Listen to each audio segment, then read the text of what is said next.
Halo sahabat AWM Star Life, jumpa lagi dengan saya Lee Jun Sang, General Manager dari PT AWM Elite International. Pada sesi ini saya akan menceritakan kepada Anda semua yang sangat beruntung sekali mengenai bagaimana Anda semua bisa mencapai kemandirian finansial melalui gerakan organik nasional dari AWM Star Life. Sahabat sekalian, makna daripada kemandirian finansial tentunya adalah bebas dari masalah uang. Bebas dari masalah uang tentunya artinya adalah kebebasan Anda semua untuk mewujudkan impian Anda masing-masing. Saat ini mungkin beberapa dari Anda belum bisa mewujudkan impian-impian Anda yang masih tertunda mungkin. Ada yang ingin bebas dari hutang, ada yang ingin punya rumah baru, ada yang ingin punya kendaraan baru, ada yang ingin melakukan perjalanan suci, ada yang ingin liburan ke luar negeri, ada yang ingin memberikan pendidikan terbaik saat ini untuk anak-anak, kemudian membantu orang tua, atau Anda ingin beramal yang lebih banyak lagi. Dan yang terakhir, ada yang ingin punya kebebasan waktu. Jadi bukan hanya sekedar kebebasan finansial, tapi juga kebebasan waktu secara sekaligus. Anda semua beruntung sekali karena Anda mendengarkan sesi kali ini. Bagaimana Anda semua bisa mencapai kebebasan untuk mewujudkan semua impian Anda, sahabat sekalian. Lalu apa yang telah Anda lakukan untuk mencapai kemandirian finansial yang Anda inginkan?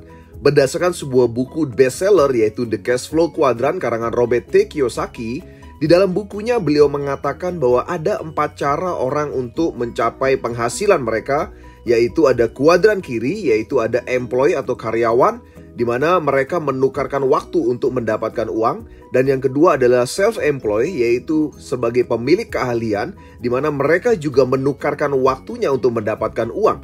Dan kita tahu bersama berdasarkan buku ini, ternyata 90% populasi di muka bumi itu ada di kuadran kiri ini. Dan ternyata kabar buruknya mereka hanya menguasai 5% uang yang beredar. Yang luar biasa sekali, ternyata ada kuadran kanan. Ada 2 kuadran kanan. Yang pertama adalah business owner, di mana business owner adalah pemilik bisnis bersistem, di mana ketika mereka sudah menciptakan sistem bisnis, maka bisnis itu akan memberikan penghasilan terus-menerus bagi mereka. Itulah kuadran yang kanan yang pertama yang disebut sebagai business owner. Yang kedua adalah investor, di mana investor ini adalah mereka yang punya uang cukup banyak dan mereka menginvestasikan uangnya untuk menghasilkan uang yang lebih banyak lagi. Dan yang luar biasanya kuadran kanan ini jumlahnya dari populasi penduduk bumi hanya sekitar 10%. Namun kabar luar biasa dahsyatnya adalah kuadran kanan bisa menguasai 95% uang yang beredar di muka bumi ini.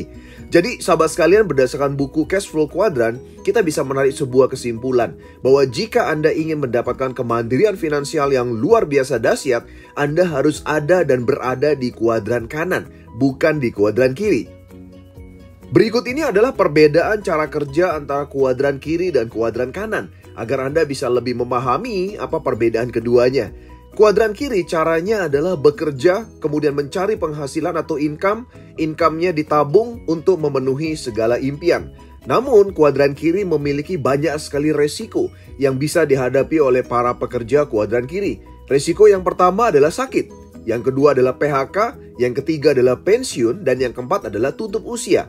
Ini adalah 4 faktor resiko yang bisa saja terjadi kepada siapapun dari kita atau dari Anda ketika Anda mencari income atau mengejar impian Anda dengan cara kuadran kiri. Otomatis ketika resiko ini terjadi, Anda tidak bisa bekerja lagi. Ketika Anda tidak bisa bekerja, Anda tidak bisa mendapatkan income, dan akhirnya impian keluarga Anda pun akan menjadi sebuah tanda tanya yang sangat besar sekali. Lalu apa perbedaannya kuadran kanan atau cara kerja kuadran kanan? Perbedaannya adalah sama-sama bekerja, namun bekerjanya bukan langsung untuk mengejar income, tapi bekerjanya fokus pada membangun aset. Ya, aset akan memberikan penghasilan atau income, dan income tentunya akan bisa membawa kepada impian. Luar biasa dahsyatnya adalah para pekerja kuadran kanan, ketika mereka sudah berhasil membangun aset bisnis mereka, mereka bisa tinggalkan pekerjaannya. Mereka bisa memilih untuk tidak bekerja lagi. Atau saya bisa katakan mereka bisa memilih untuk pensiun dari pekerjaan. Namun karena asetnya sudah terbentuk, mereka akan tetap mendapatkan penghasilan. Namun penghasilan mereka kategorinya adalah penghasilan pasif atau passive income. Kenapa? Karena mereka tidak dapatkan dari pekerjaan mereka, atau mereka tidak membarterkan waktu untuk bisa mendapatkan income tapi asetlah yang memberikan penghasilan terus-menerus bagi mereka. Oleh sebab itulah penghasilannya kategorinya passive income. Dan tentunya passive income ini bahkan mungkin jumlahnya bisa jauh lebih besar dibandingkan pekerjaan active income di kuadran kiri. Sehingga Anda bisa meraih impian-impian dahsyat Anda apabila Anda sudah bisa berhasil membangun aset bisnis yang luar biasa di kuadran kanan. Bisnis aset yang saya maksudkan tadi adalah aset jaringan manusia. Aset manusia adalah sebuah aset yang semua orang bisa memilikinya, namun tidak banyak orang yang bisa mengelolanya dengan maksimal. Ada 3 cara menurut buku Cash Flow Quadrant bagaimana strateginya Anda bisa memiliki aset jaringan manusia ini. Yang pertama adalah Anda bisa membuat yang namanya konglomerasi. Ya, konglomerasi tentunya membutuhkan modal yang sangat besar.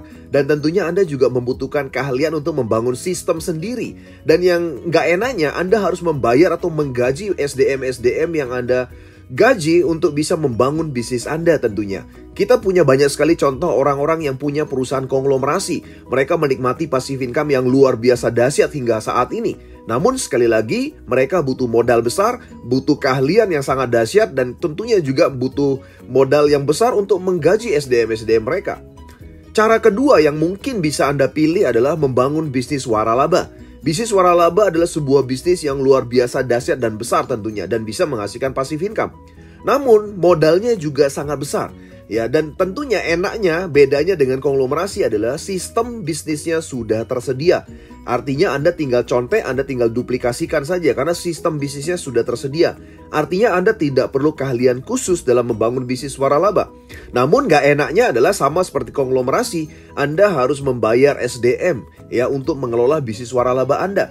Artinya Anda harus menggaji mereka untuk bisa mengelola bisnis waralaba Anda. Cara ketiga yang luar biasa dahsyat adalah membangun bisnis jaringan menurut buku Cash Flow Quadrant.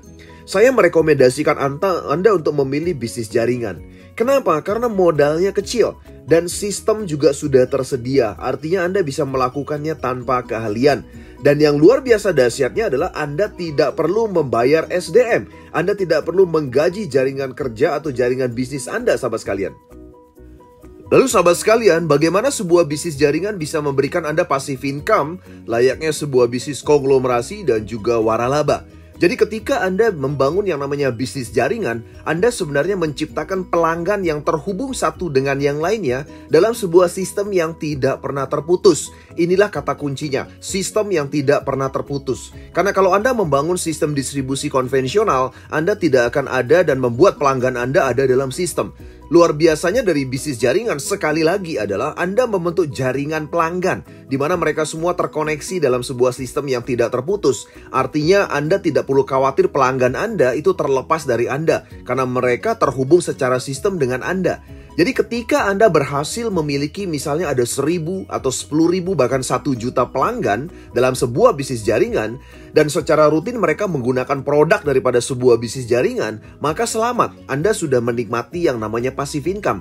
Jadi selama produk Anda berkualitas dan terjadi repeat order terus-menerus dalam sebuah bisnis jaringan, maka sekali lagi Anda akan menikmati passive income seumur hidup Anda. Itulah luar biasa dahsyatnya bisnis jaringan.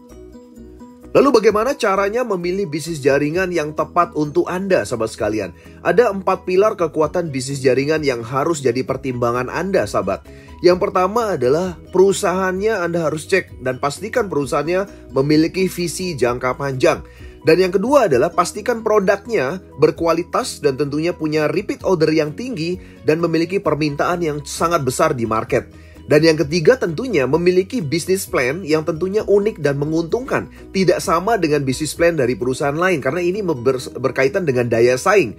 Dan yang keempat tentunya Anda harus perhatikan perusahaan tersebut harus memiliki dukungan sistem yang tersedia secara online maupun secara offline. Karena kita tahu bersama bahwa saat ini dalam membangun bisnis jaringan, Anda tidak hanya membangun secara offline namun juga secara online. Ini adalah 4 pilar kekuatan bisnis jaringan yang harus Anda cek baik-baik, sahabat sekalian.